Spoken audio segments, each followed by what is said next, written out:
ওয়ালাইকুম everyone, welcome to my channel. আজকে আপনাদের জন্য নিয়ে আসলাম আমি টিরামিসুর রেসিপি। এই রেসিপিটা এতটাই ইজি যে আপনি একবার বাসায় বানালে আপনার বারবার এটা বানাতে মন যাবে। এটা বানাতে কিন্তু মাত্র 5টা উপাদান লাগবে। তার জন্য আমি প্রথমেই নিয়ে নিব ক্রিম চিজ।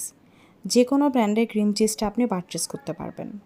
তারপর আমি নিয়ে নেব নেসলে কফি আর যে কোনো ব্র্যান্ডের 2টা বিস্কিট।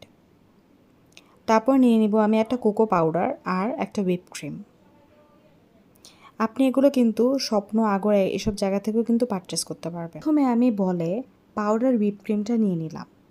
নেওয়ার পরে দিয়ে দিলাম এখানে পরিমাণ মতো দুধ। লিকুইড দুধটা দিয়ে আমি হ্যান্ড বিটারের সাহায্যে অনেকক্ষণ বিট করে নেব। হ্যান্ড বিটারের সাহায্যে ততক্ষণ পর্যন্ত বিট করব যতক্ষণ পর্যন্ত না এটা ঠিক ক্রিম হয়ে আসছে।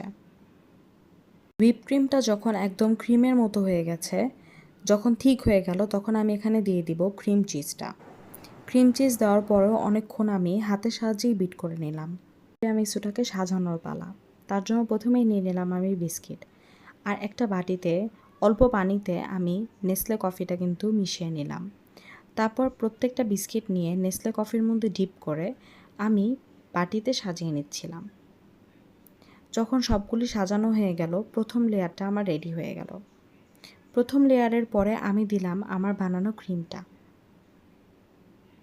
এই ক্রিমটা দেওয়ার পরে আবার আমি একই প্রসেসে বিস্কিটগুলি সাজিয়ে নিলাম। এটা আমার থার্ড লেয়ার ছিল। তো আমি দিয়ে দিলাম হুইপ ক্রিম। দেওয়ার পরে উপর দিয়ে গার্নিশিং করে দিলাম আমি কোকো পাউডার দিয়ে। কোকো পাউডারটা দেওয়ার পরে কিন্তু বেশ সুন্দর লাগছিল। আজকের জন্য এইটুকুই। আল্লাহ হাফেজ। Thanks for watching.